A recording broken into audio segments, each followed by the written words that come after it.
welcome to episode 3 of the Slightly Fuzzed podcast. I want to give a shout out to reminisce on this one. I did some artwork for their single Blood Like Wine, and they ended up turning it into a t-shirt. And you can get that t-shirt at their merch store. You can also check out that single on the Slightly Fuzzed Spotify playlist. Up next, we have Adam Geer from Red Touch Black. All right, Adam Geer from Red Touch Black. Thanks for being here. Yo, Brian, my man. Thank you for having me. How are you? Stoked. Yeah, great. appreciate you. You're actually the second Philadelphia band that I've had on in 3 episodes. So you guys must have quite the scene going on out there right now. Who else did you interview?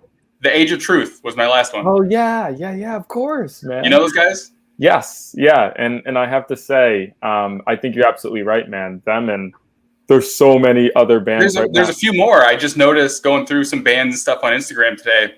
There's more. I mean, yeah.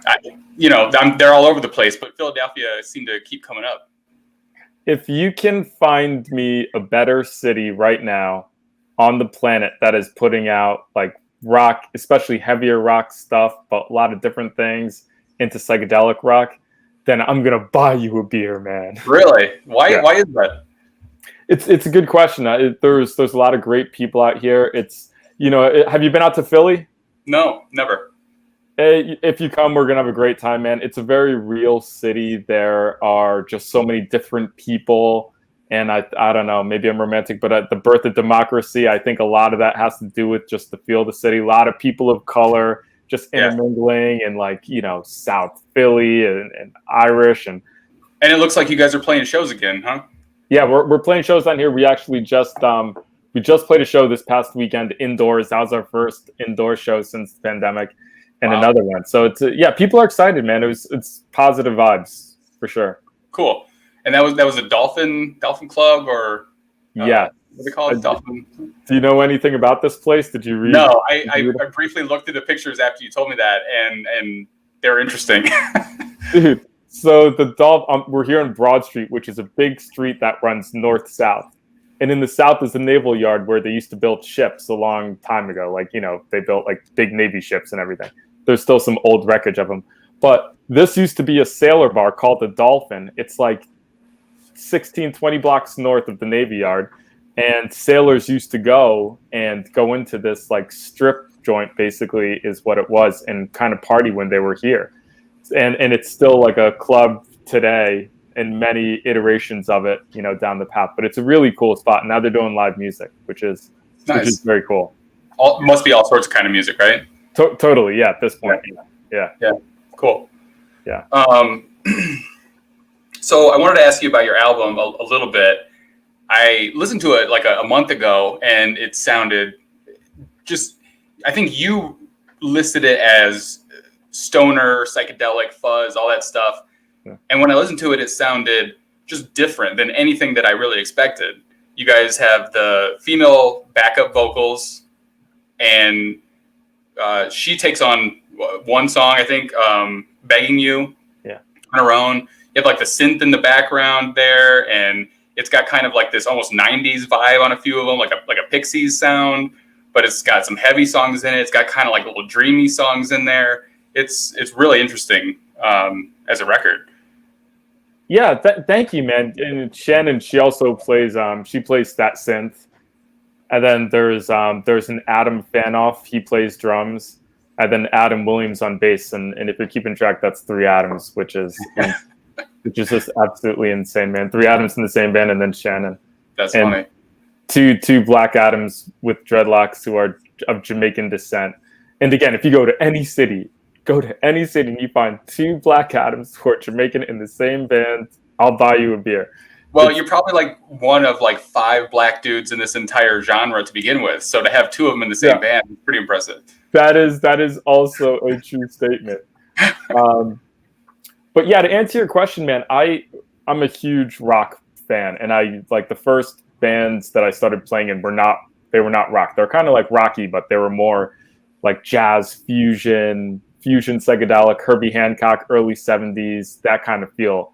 Yeah. And I always, though, was Jimi Hendrix was my guy. and Band of Gypsies in particular is the album for me. That's it in terms of everything. The live Band of Gypsies album from New Year's Eve, and so I always wanted to play it in a band that sounded like that, and that's kind of how it started. But I'm such a fan of rock throughout the last, however I've been alive, 35, 40 years of listening, that I wanted to pull all those influences, all the things that were in my head that were like, oh, I would love to play guitar in a rock thing on this. So it's all over the place, but there's like a bunch of just influences I wanted to get out.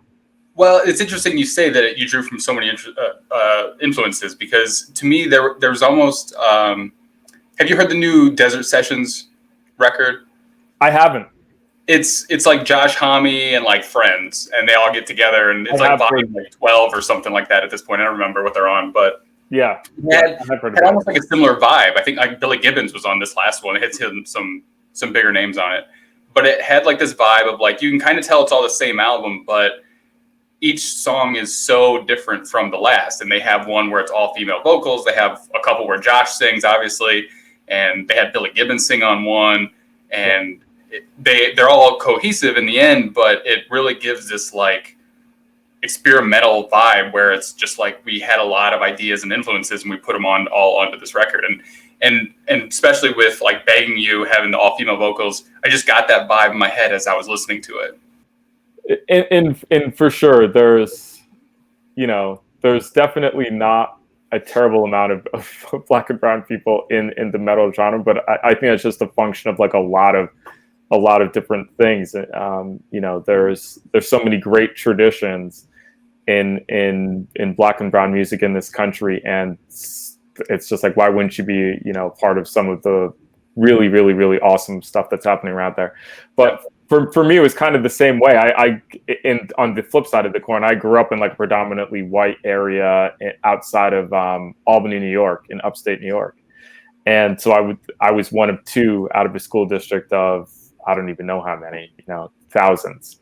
And then my brother too. And the Nirvana album came out, I fucking got that Nirvana album.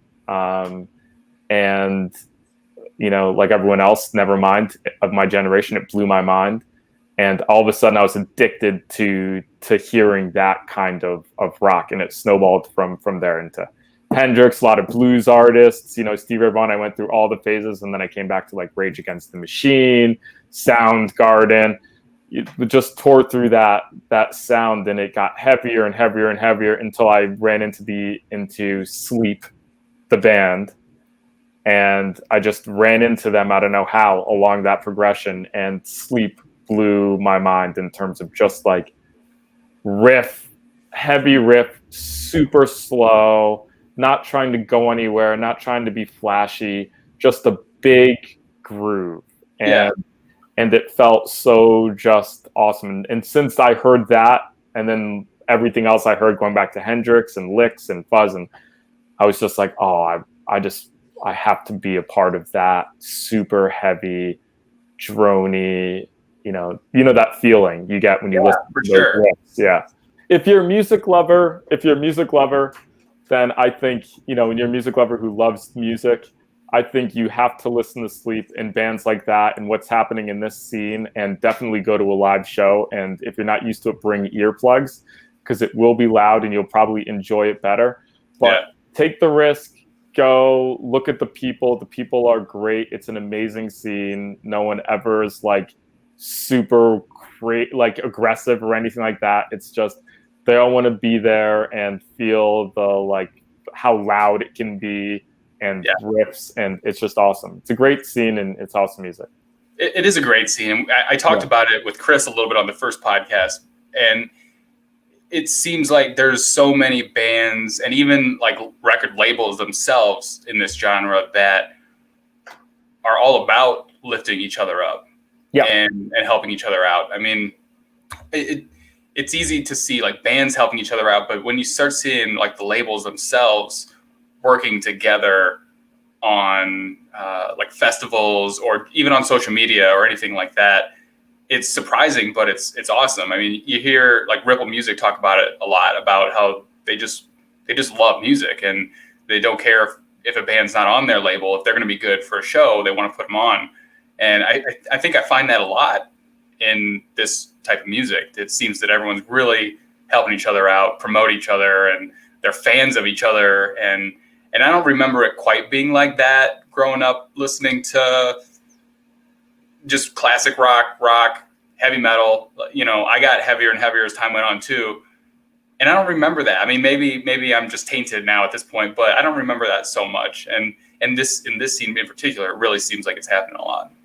Yeah, I think that's absolutely right. I think people are fans of the other music, and I think they really, they also just love it, and they love different people's takes on it and sounds, and then also like the comparisons and the thing they love about it. And yeah, for some reason, it's the community around it is really supportive of each other.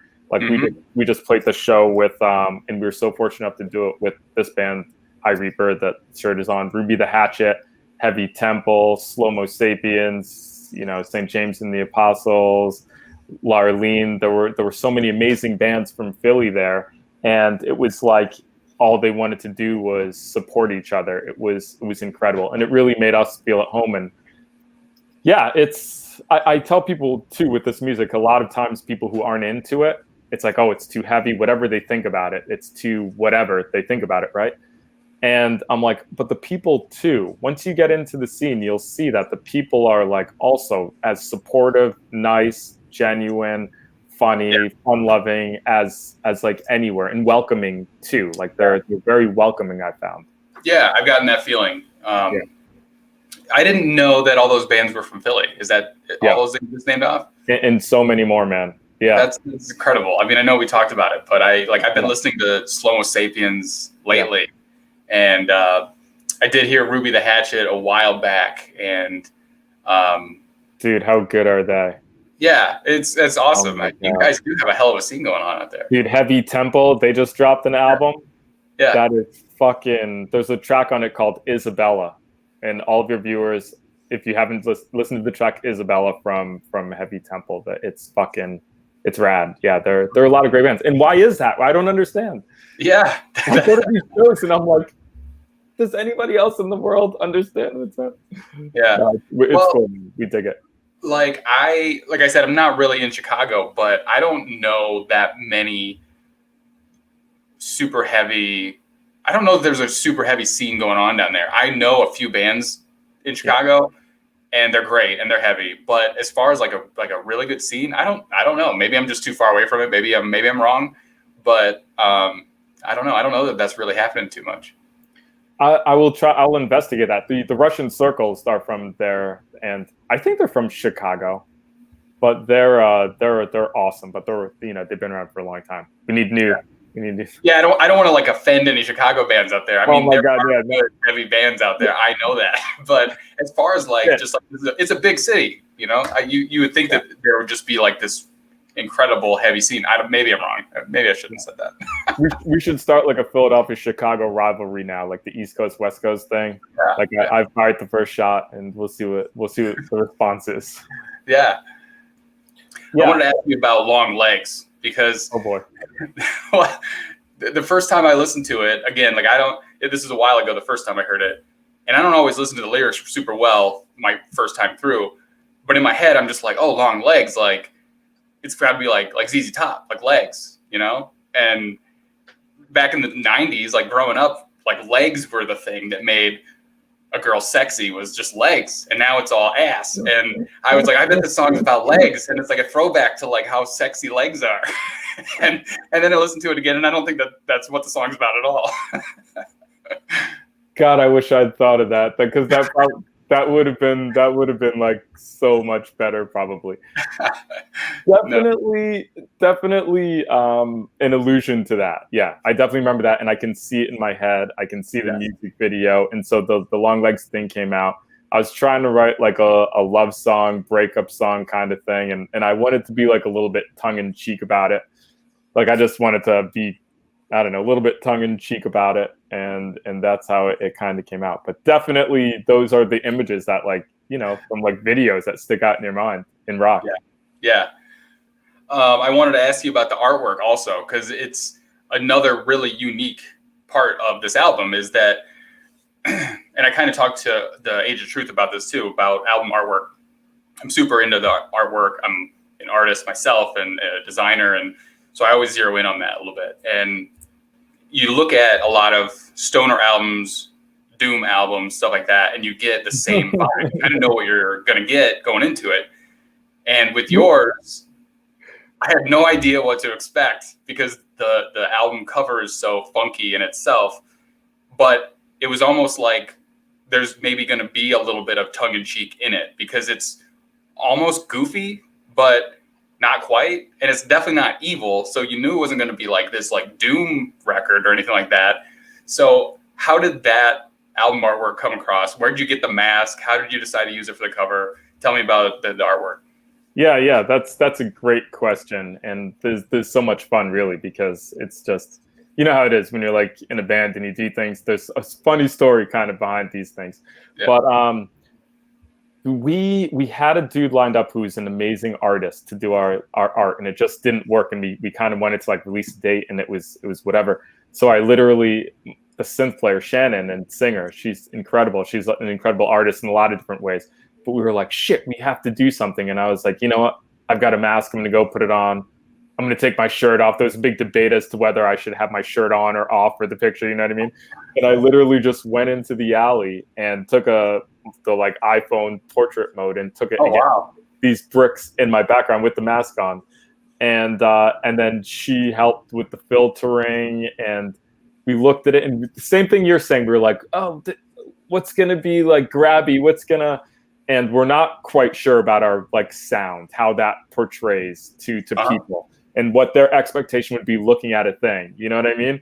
And so I think it fits perfectly because it's like this cover is unique for sure. You don't see anything like that, especially in this genre of, you know, stoner or doom or whatever. Yeah. So your music and your cover fit perfectly because your sound isn't exactly like that either. It's got like a little bit of a 90s thing going on. It's not sludge, you know, so it wouldn't make sense to have something like that. So I thought it worked great. I loved it.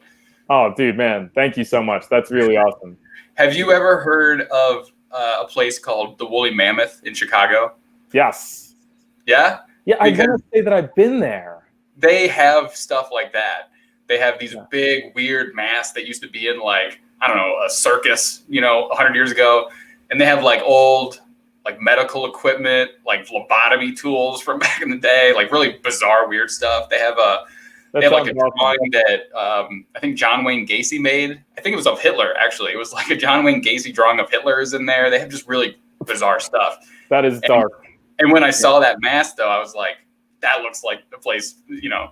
I have a 3-horn ram on my office wall in here that I got from there. And my girlfriend and I have been there a few times, gotten like taxidermy. We have a taxidermied skunk in our bathroom. Like, oh, so it's not even really wild stuff. I'm envisioning a bar. It's not a bar. It's a place where you can go and get stuff like this. It's like an oddity shop. Yeah. Oh, that sounds awesome, man. It is awesome. It's a really cool place. And that mask was like, oh, I wonder if he ever went to Chicago and just grabbed that and was like, this is going on the album cover.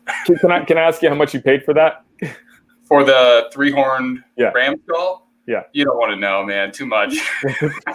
I think it was like $200, $250 maybe or something like that. Oh, that is reasonable for something that really like you like, and it's just like, oh, I need to have it on my wall. That's reasonable for that. It's super cool. I don't know if it was worth that, but I grabbed something else off my wall too, just because it's a mask. I got this at the same place. Oh, I think my girlfriend gave it to me, actually. Oh, right on, man. So yeah, I think it's made out of like a coconut shell or something, actually. And then they, you know, it's got these like long like mustache hairs and. I don't know. It's a pretty gnarly place, but I don't know. Your cover reminded me of that place. It's cool. That's great, man. I love it. Well, you talked to when we were talking on Instagram. You talked a little bit about looking at other people's Instagrams, and I think that kind of ties in too, because I feel the same way about a lot of these metal bands have these like gnarly Instagram accounts, and it's funny to watch how it's just like. It's rad. It's like motorcycles and leather and fire and skulls, and you made the joke about it, but I looked at your account and maybe you're not fire and skulls, but you guys look cool as shit though. I don't see too many heavy bands standing there in like a blue Hawaiian shirt. True. You look cool as hell to me. I don't know. I thought it was pretty bad. Dude, I'm taking a huge risk every time I go out on stage at a show like that and wear a fucking Hawaiian shirt. But you know, I have friends who are just like, that's what I normally wear, you know, and then I also obviously love to wear, you know, rock t-shirts and that kind of thing. Yeah. But yes, to answer your question. Wait, what was your question again? I forgot. I don't know that it was necessarily a question, but just talking about like heavy band Instagrams. Oh, totally. And how they're presented or choose to be presented on Instagram and versus yours or yeah. You know, I have a friend that's also in like a thrash band, and I've already talked to him about him once on this podcast, but they were doing like a video or a photo shoot or something, and they were all like, what black shirt should we wear? What metal shirt should we wear? Yeah. You know, and he ended up going with like, I forget, Yellow Wolf, maybe. I think he wore like a Yellow Wolf shirt or something. That's awesome. And it was almost like, I mean, it was on purpose. It was kind of like as a statement, going like, I don't have to wear a metal shirt just because I'm in a metal band. I like a lot of shit, you know? Yeah. And I almost think of the same way. I mean, going out there in a Hawaiian shirt on stage in a heavier band is a choice. Yes. It's an intentional choice, I'm sure. Correct. Yeah. Actually, at the last show we almost played this past weekend, I almost wore a Silverchair shirt that I've had from like my childhood. It's like, you know, it's like 25 years old, and I was like, I'm just gonna wear a fucking silver. It's a big frog on it, you know, and it just like says Silverchair in black letters. Yeah. And a lot of that has to do with I think sort of the tongue-in-cheek, just in general in the metal community. It's like people think everyone is so serious, but it really is like, it's just not that way. Actually, it's not like people are serious and dark. It's just not that way. People like to have a good time. People like to be like funny and sarcastic and humorous and like in a kind way. Do you know what I mean? Not like not in a dark way. And yeah, I just feel like I wear what is comfortable. Sometimes it's a black metal shirt. Other times it's like it's just something bright. I've been leaning towards the end sometimes, but the Instagram accounts are insane, man, that I'm seeing these days in my feed. I don't know if anyone else is seeing these things, but if I'm not like drinking a handle of bourbon, like fucking canoeing somewhere at the same time roasting like pork under the sand, not just like regular roasting pork, digging a hole, burying like a thing, putting this on my Instagram, fireworks at the same time as trying to like jump a fire pit in a motorcycle. Yeah. That's what I'm singing. But that's what I guess people are doing. It makes me feel so like, what am I doing here? Why am I there? There are some like legit gnarly dudes in the scene for sure. I mean, they're badasses, right? Yeah. I mean, they're living that shit for real. It is 100% true. Yeah. Some of them I'm sure are not as cool as they're perceived on Instagram. Like what would a Lemmy Instagram account look at this point? You know, like if he had an Instagram, would he be as cool as we think he is? I don't know. Maybe not. I kind of think he would be doing most of those things, probably. Yeah, I mean, he was the real deal. He is a badass. But that's kind of my point. Is that like, what would he share on there? Would it be just like tipping back bottles of Jack all the time, or would he be like sitting there like watching Housewives on the weekend and being like, I don't know, just bowl of popcorn, hanging out? I bet he'd be playing a lot. I bet it'd be him just like sitting, like playing a lot. I feel like he constantly had a bass, you know, and was just like. Did you ever watch that documentary, Lemmy? Yeah, it's so good. Because, I mean, he really is. Maybe that was a bad example. He really is the real deal. He's something badass. He really lives it or lived it. Yeah. But. Did you see that movie with the who was it that they were? It's like the hair movie. They were a hair band from the 80s, but not with Tommy Lee. The Dirt? Yes, The Dirt. Did you see that movie? I did, God, dude, it was so good. Yeah. Those guys are wild. I mean, they were the real deal too. I'm not like super into like 80s hair metal or anything like that, but they're wild. You have to be sure to state that. Yeah. It must have been such a time to be in a big band like that. Yeah, definitely. To your point about like the shirts and stuff, though. I mean, I went to a Megadeth concert and I wore the band Boston T-shirt, and it was on purpose. I mean, I was just like, I have a Megadeth shirt at home I can wear, and I don't want to because everyone's gonna wear a Megadeth shirt. Everyone here is gonna have a Megadeth shirt on. So I wore a Boston shirt, and you wouldn't believe how many people were like, Boston? What the fuck are you doing here? like you can't like both or something like that. Are you serious? Yeah, I got a lot of comments. On it. Were they just like, were they being funny, or were they kind of just being like, were they serious? Like, dude, Boston here at a Megadeth concert. I mean, maybe a little of both. Some were like, I mean, it's funny, or okay, I like Boston too. I probably wouldn't have worn it to this show, but you know, I also it's like 20 years ago, but I would go to like Goodwill and look at the other selection of band shirts and stuff, and I found like a Michael Bolton shirt and a Barry Manilow shirt, and I would wear those. I wore those a lot, actually. I wore them all the time. I just thought it was hilarious, and I get so many comments on that. And I think I still have the Michael Bolton shirt to this day. But just like that type of humor of just like wearing a Michael Bolton shirt to a metal concert, I found it a lot of fun. I found it hilarious. You were ahead of your time, man. If people weren't appreciating how funny that would be, it's like wearing a Dare shirt to a college party, you know? It's a fun thing. And it's just like, man, it's cool. I would have thought that was very, very, very funny. But I'm friends with the drummer for Michael Bolton, by the way. Oh yeah, and he's an amazing drummer. A Philly guy? Together. He's not a Philly guy. He's from Connecticut. His name is Drew. I'm gonna force him to watch this so that he can repost it. But yeah, he's Michael Bolton's drummer, and dude, obviously the rhythm section is crazy. Not very metal, not very metal though. But, not metal, but I'm sure they're extremely talented. How'd that come about? Being friends with them? Oh, we went to college together, and cool. I always thought that I was too good to play with them. I was like, oh no, fuck it, like no, I'm too good to play with this guy. And he was actually friends with my wife, so they were like friends. And it turns out that he was like 1,000 million times better than me in actuality, and went on to become like a professional, killer fucking drummer.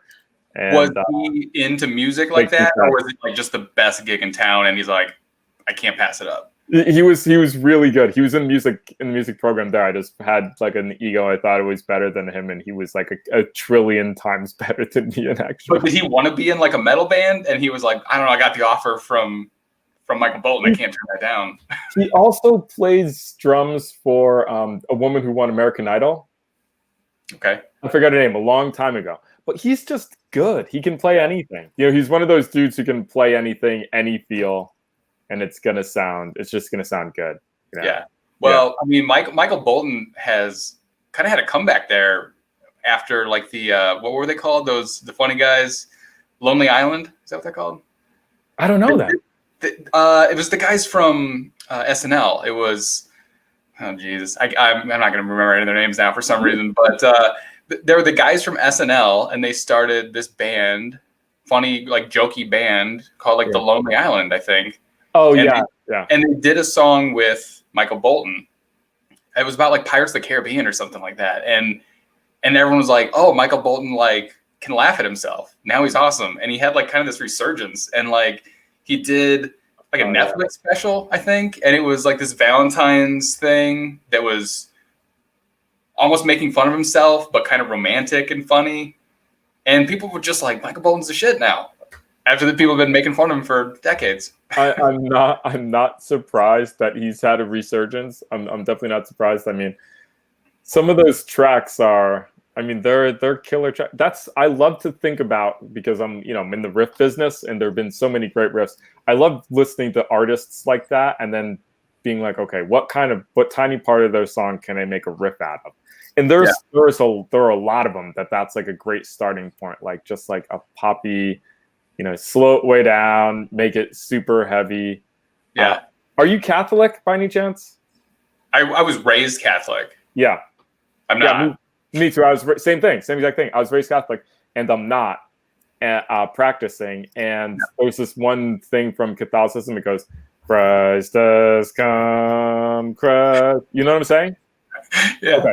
If you are Catholic and you're watching this and you know that tune, slow it way down, and it is the most heavy riff.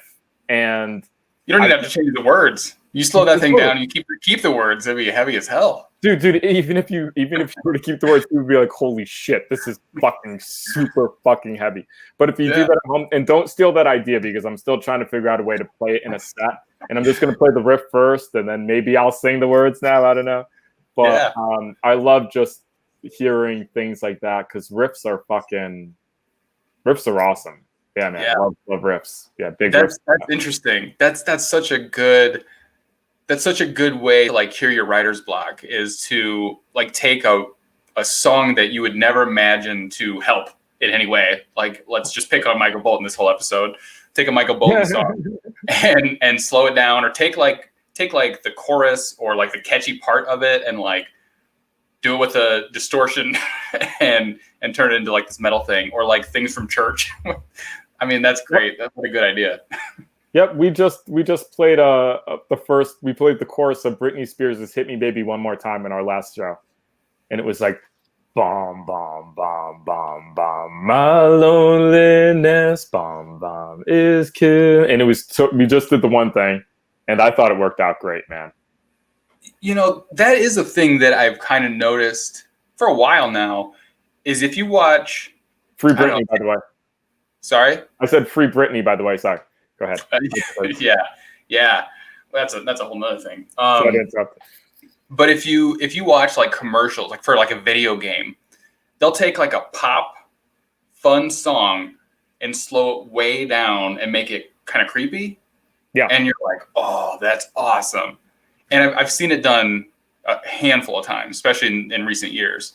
And it turns it into like this really creepy song, because you kind of know the lyrics and you're like, oh, that's that one song. This is weird. Yep.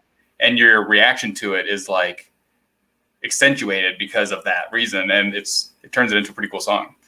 I think you're 100% right. That's a very good point. I will also say that I think Rick Rubin has like, there have been covers all the time, but Rick Rubin slowed down Nine Inch Nails. Which one did he do? Now everyone's going to kill me for not saying it. But then he slowed that down for Johnny Cash, right? And Nine Inch Nails did the original. Yeah, Hurt. Exactly, Hurt. And that's a great example of that. Yeah, it's a great example of it. It's like it was so different, so good. The original is fucking, it stands up to the test of time. It's incredible. And then they just slowed it down, and this old country singer sang it. And it also sounds in fucking genius. It's like the greatest shit you've ever heard in your entire life. Like, there's a lot of people that think that's his song and that Nine Inch Nails covered it.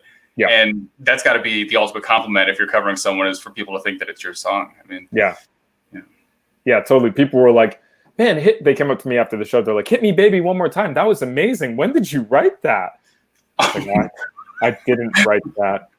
That was a woman named Britney Spears. Who's Britney Spears? Oh man, you got some young kids at your show. Yeah. Yes. That's funny. Yeah, I was doing a parody for Slightly Fuzzed on Instagram, and I was doing it today. And by the time this comes out, it'll have already been posted, so I'm not worried about it. But it was for a band, and I was going to use Urkel in it as the joke. And I was like, do people know Urkel anymore? Like, I'm not that old, but do you think people know Urkel? No, I'm going to go ahead and say no. It depends on what age group. I mean, my demographic is mostly like 30s, so I'm assuming most of them will. But there are some people that are like in their mid-20s where I'm like, I don't know if you even know who Urkel is. I mean, he was huge, so like you'd think that just through like pop culture history, you might, but I don't know. Now you got me a little worried. Maybe I should rethink that. We're talking about the same Urkel, right? The first Urkel president of the United States, Urkel T. Jones, I believe you're speaking about. The one that goes, did I do that? Yeah. That's okay. We're talking about the same one. Man, those things on VH1 or something where they show like young people, and they're on YouTube, I guess, too. Look how old I sound. They show young people. They show young people things that clearly I fucking remember, like, and I know exactly what they're. I feel like if you showed them Urkel, they'd be like, "Good times," or like, some other completely wrong reference. Yeah, I don't think they know who. That was a very specific thing, but I love that show. But it was so big. It's like you think that maybe they would just have to know it. I mean, I know stuff from my parents' generation. Like what? I mean, the TV shows they watch. I watched like Green Acres as a kid. Like I know plenty of really old stuff. I watched I Love Lucy. Like I know there's no reason for me to really necessarily know that. But true. And music. I listen to my parents' music. I mean, we were just talking about Hendrix, or some of those are so big that it just seems obvious, but still, I know Dean Martin, let's say. I know Dean Martin, so they should know Urkel, right? Yes, Dean Martin and Urkel would be very similar, I think, on the weight scale. Yeah, I mean, all right, maybe I should rethink that one, I guess, but maybe in terms of popular relevance to that generation. I mean, Urkel was a big fucking deal. Like, that was a huge show. With the suspenders and the fucking plaid shirt and the glasses, like, of course. Yeah. And Laura. And God, I wish they were together to this day. I really wish they would have succeeded. Yeah. I was just thinking about, and as I was doing that thing today, I was thinking about Urkel and like how shows jump the shark, as they say, where they kind of like lose the premise a little bit. And didn't Urkel like time travel or something, and like Cool Urkel came? Do you remember that? Stefan, yeah, man, of course. Stefan, that's what it was. And I was like, how this is totally lost the point of Family Matters. But anyway. Yeah, there were a few things they did like that were really, really, really weird now that you mention it. But Stefan was one of the weirder and also one of the most, I guess, legendary. He was cool as shit, man. Stefan was awesome. He probably would have listened to stoner metal. I'm guessing that Urkel was like sensing the end of the show and was like, listen, if I end this show as Urkel, I'm never going to get hired ever again. You have to make me Stefan for a couple episodes so that I can work again. Dude, you're absolutely right, man. That is probably exactly what happened. You're an evil genius. I toast you. But I bet he was like, listen, man, this is wrapping up. I can't be Urkel for the rest of my life. And he would have been. I mean, I don't know that he ever did anything else necessarily, like, even close to that level. Yeah. But he was probably like, if I have any chance, you got to give me Stefan for an episode or two. And the proof in the pudding that you're right is that in spite of doing that,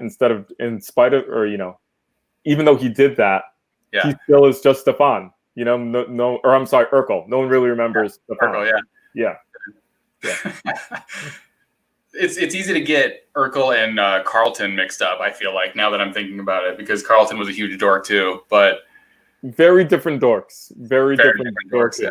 Very, very different dorkage. I don't know that he ever went on to do anything else either. I mean, he's still known for that dance, right? I mean, that's his claim to fame still to this day. Can you do it? Can I do it? Yeah. No, I can't even do a dance, let alone the Carlton dance.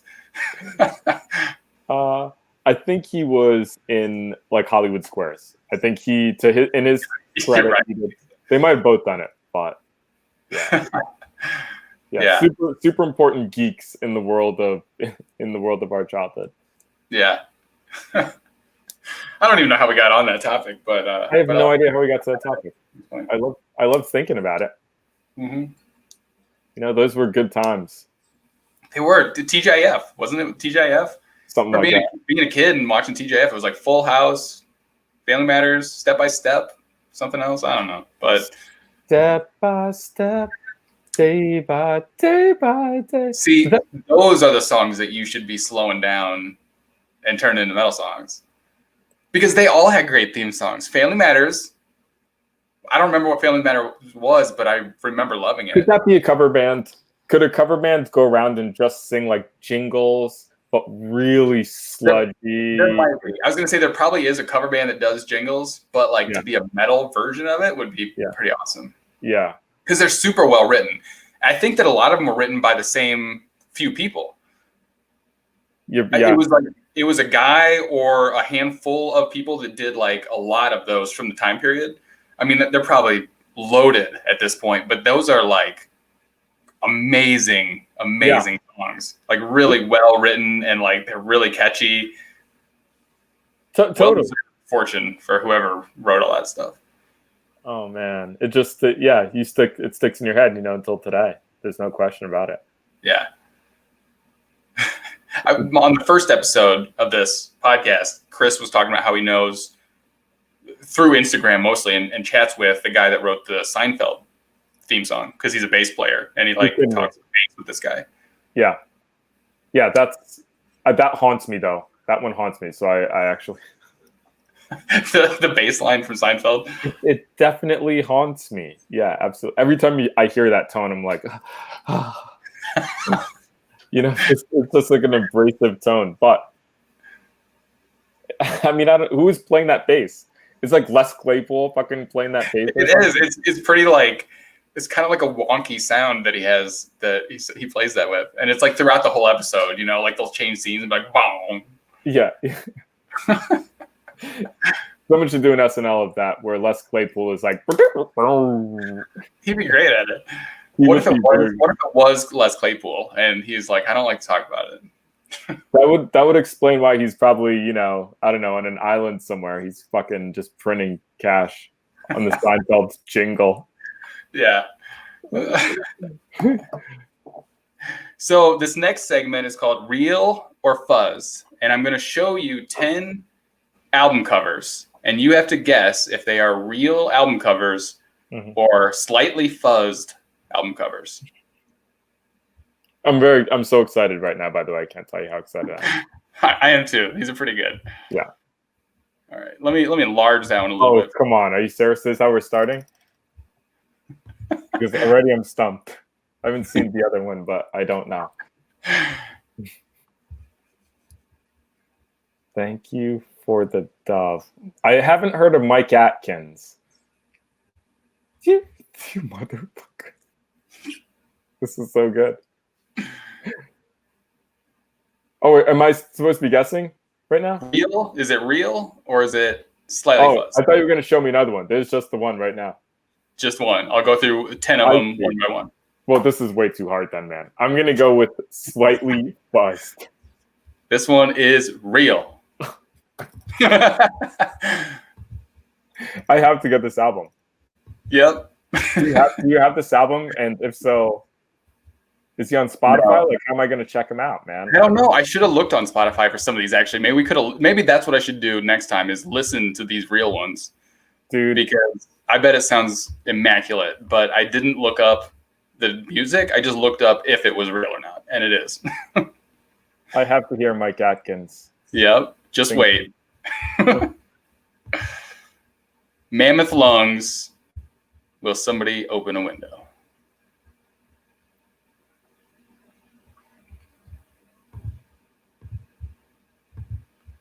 I mean, it could be real. It could also be slightly fuzzed. You know what? I'm going to go slightly fuzzed. It is slightly fuzzed. That's one of mine. Where'd you get the hand from? I think it was just a Google search. I think I just found a hand. I feel like I've seen that hand before. Really? I don't remember who it belonged to be honest now at this point. It was one of the first ones I did, but I just like covered it in smoke everywhere. So you can barely make it out. It's great. I love it. Mammoth lungs. Mammoth lungs. Super Raptor.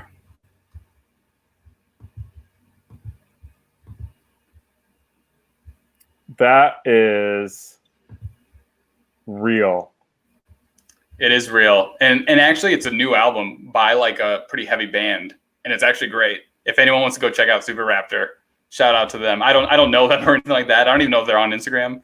But this one came on my YouTube and I was like, this is awesome. I have to tell you that the album art is just crazy good. That looks so cool. Everything. Again, wasn't sure what to expect. and that's why I clicked on it, and it did not disappoint. It's a pretty catchy, heavy. It's good. It's good stuff. Super Raptor. Damn, man. Yeah. Awesome album. Oops. Uh-oh. We did too.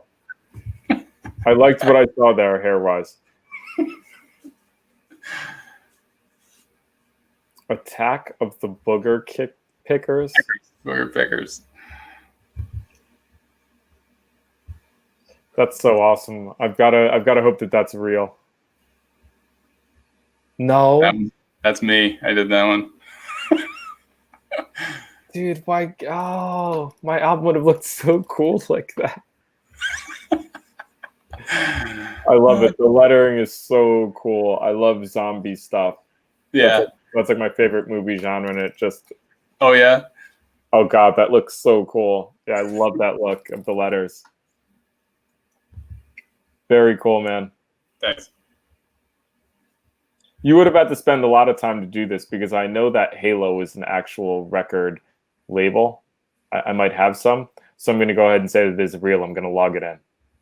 This is a real one. Yeah, it took me a while to research it enough to find if it was like actually real or if it was just someone else, not me, like making funny album cover. And it wasn't easy. I mean, the way people wrote descriptions of this album was like, Cody was on top of the world, and he wrote, "Can I borrow a feeling?" And he wrote his follow-up, "Can I borrow another feeling?" And I'm like, this is not real. There's no way that actually happened. And the more I looked, I'm pretty sure it's real. It's not mine, at least. It's not Slightly Fuzzed, but I'm pretty sure it's a real album. I have to listen. I just love it.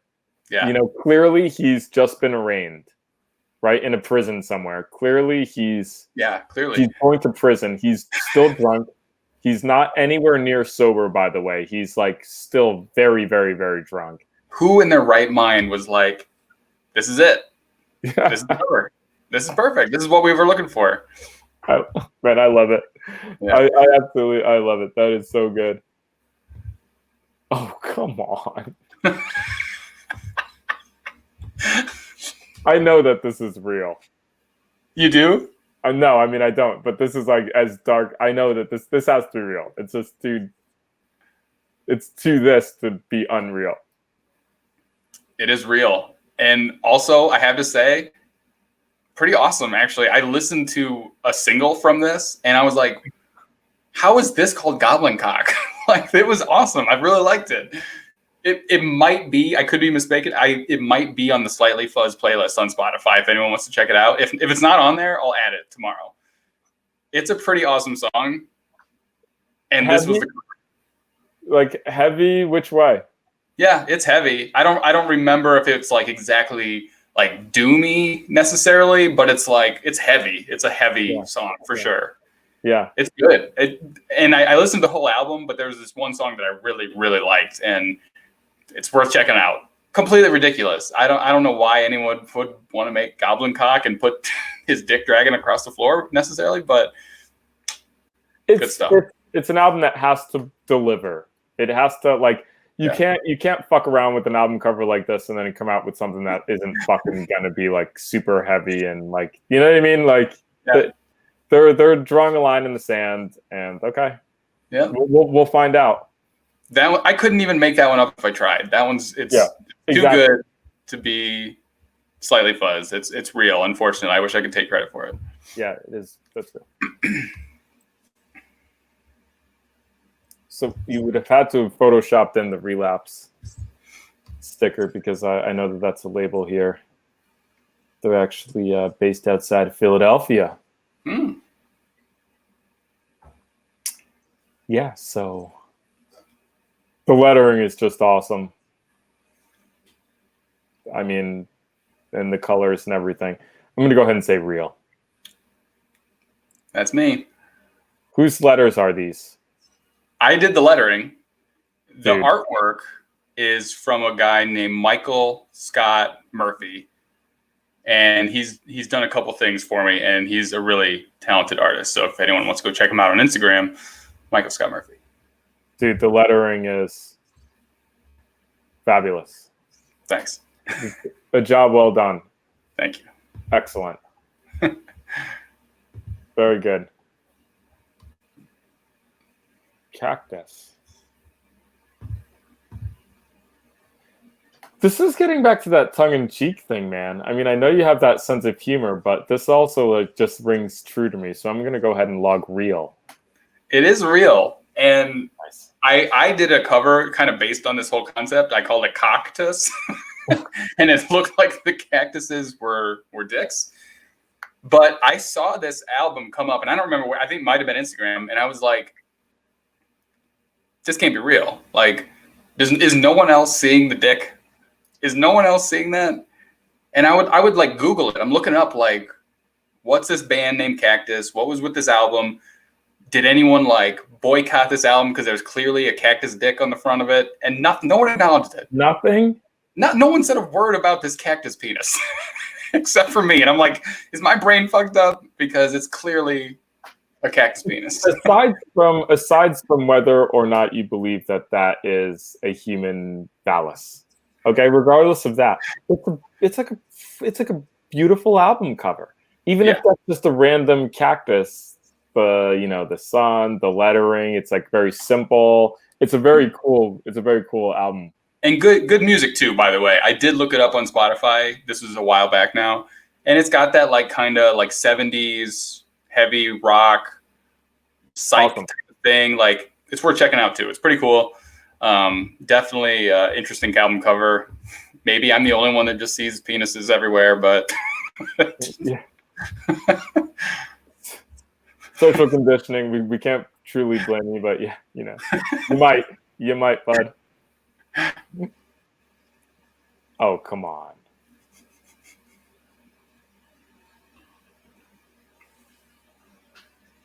Real. I think so. Again, it's one of those albums that I tried to look up as much as I could, and it appeared to be real. It appeared to be real. Yeah. I think it's like maybe a Christian thing or something. I mean, if it's not that, then someone fucking called the authorities, man. Yeah, exactly. If it wasn't Jesus, whoever else it was, it's not right.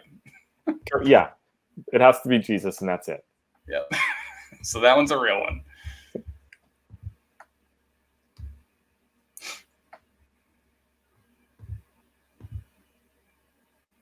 Do you play poker? No, not really. I'm trying to see if you have any tells. I haven't been paying attention, but for your viewers, you should go back and see if you have any tells, and then you'll never be able to play poker again.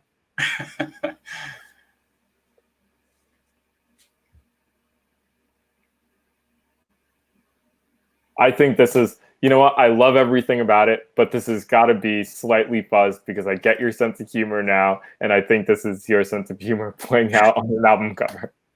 It is. Yeah, that was mine. Dude, it's so funny, man. It's so I think good. you did pretty good. I'm going to have to go back and keep score when I'm editing this, but I think you did pretty good. Oh, cool. I mean, it was fun, dude. That was really, really, really fun. That was super cool. Good. Thanks. Mm-hmm. All right.